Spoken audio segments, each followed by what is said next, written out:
Topic है द्विघात समीकरण, क्वाड्रेटिक इक्वेशंस। तो द्विघात समीकरण का हम अध्ययन करेंगे। द्विघात समीकरण का मानक रूप होता है ax² plus bx plus c equals to 0।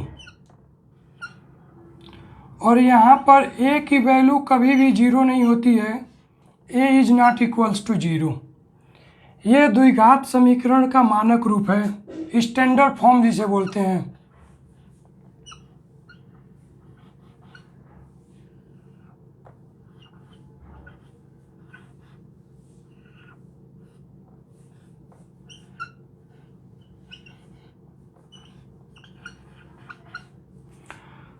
तो ax² plus bx plus c बराबर 0 और a is not equals to 0, ये हमारा द्विघात समीकरण का मानक रूप है। इस रूप में जो भी समीकरण दिया रहेगा वो द्विघात समीकरण होगा। यहाँ पर हमारा x जो है वो चर है और a, b और c ये अचर हैं। यहाँ पर a, b, c का मान कुछ भी ले सकते हैं। जैसे मान लेते हैं 2x² प्लस 3x प्लस 4 बराबर 0। तो यहाँ पर a बराबर 2 है, b बराबर 3 है और c बराबर 4 है।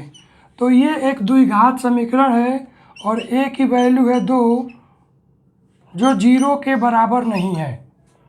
तो ये हमारा द्विघात समीकरण हो गया। 2x² प्लस 3x प्लस 4 बराबर 0।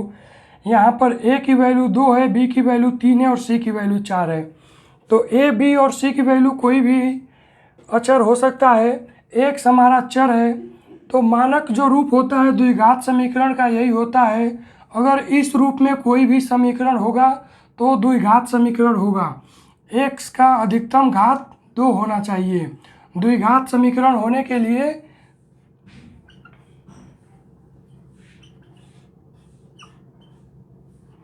द्विघात समीकरण अधिकतम घात 2 होना चाहिए।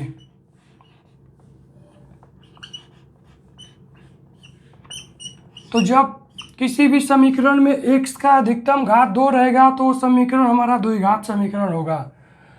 तो ax² plus bx plus c बराबर 0 ये हमारा मानक रूप हो गया। और a की वैल्यू कभी भी 0 के बराबर नहीं होगी। x चर है और a, b, c अचर हैं।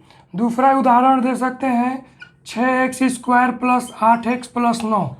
यहाँ पर a का वैल्यू है 6, b का वैल्यू है 8 और c का वैल्यू है 9। तो ये भी हमारा एक द्विघात समीकरण है। x का अधिकतम घात 2 है और a की वैल्यू है 6, b की वैल्यू है 8 और c की वैल्यू है 9। तो ये भी एक द्विघात समीकरण है। अगला एग्जाम्पल ले सकते हैं 12x² प्लस 14x प्लस 15। ये भी हमारा एक द्विघात समीकरण है। क्यों है? क्योंकि x का अधिकतम घात 2 है। तो जब भी x का अधिकतम घात 2 होगा तो वो एक द्विघात समीकरण होगा।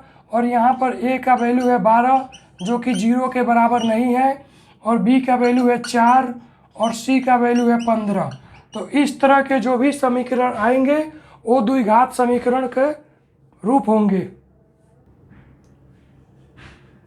ये एग्जाम्पल्स हैं द्विघात समीकरण के।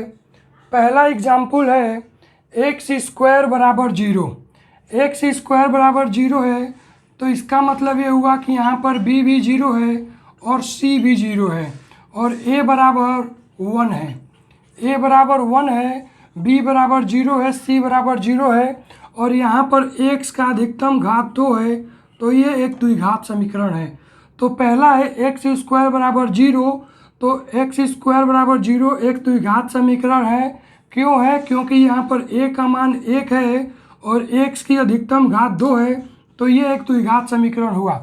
फिर दूसरा उदाहरण है x² प्लस 7 बराबर 0। यहाँ पर भी a का मान है 1 और b का मान है 0 और c का मान है 7।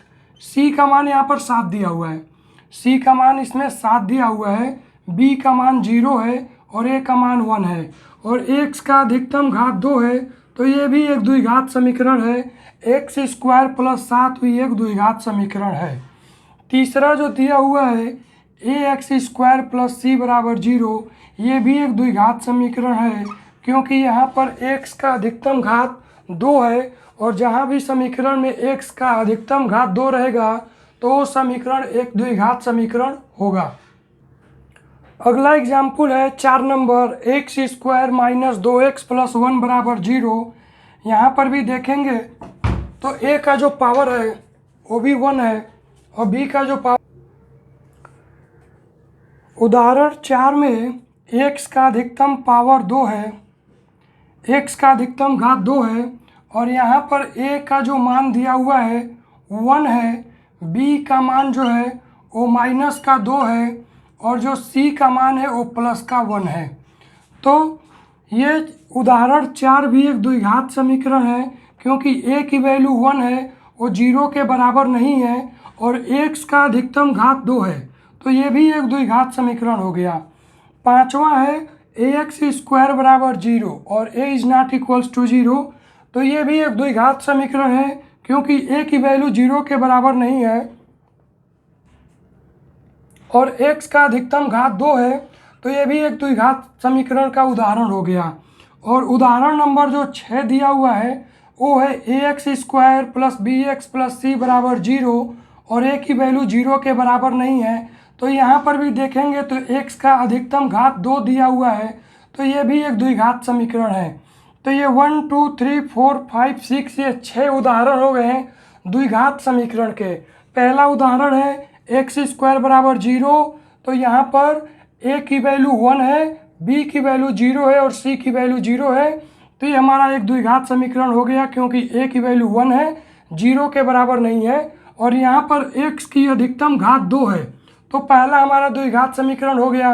दूसरा दिया हुआ है x स्क्वायर प्लस 7 बराबर 0। यहाँ पर a का मान 1 है, b का मान 0 है और c का मान 7 है और x का अधिकतम घात 2 है, तो ये भी एक द्विघात समीकरण हो गया।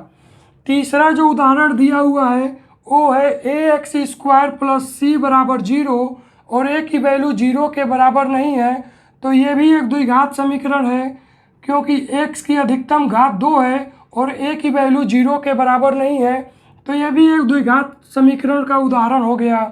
इसके बाद जो 4 नंबर है वो है x square minus 2x plus 1 बराबर 0। यहाँ पर a का वैल्यू 1 है, b का वैल्यू माइनस का 2 है और c का वैल्यू 1 है, तो a की वैल्यू 0 के बराबर नहीं है, 1 है और x की अधिकतम घात 2 है, तो ये भी एक द्विघात समीकरण का उदाहरण हो गया। पांचवा जो एग्जाम्पल दिया हुआ है वो है ax स्क्वायर बराबर 0 और a की वैल्यू 0 के बराबर नहीं है, x की अधिकतम घात 2 है, तो ये भी द्विघात समीकरण है। इसके बाद है ax square plus bx plus c बराबर 0 और a is not equals to 0, a 0 के बराबर नहीं है, तो ये भी एक द्विघात समीकरण है, क्योंकि x की अधिकतम घात 2 है। तो द्विघात समीकरण यही है कि अगर हमारा समीकरण ax square plus bx plus c बराबर 0 के रूप में है और a की वैल्यू 0 के बराबर नहीं है, तो वो एक द्विघात समीकरण होगा। तो यही कंसेप्ट है द्विघात समीकरण का।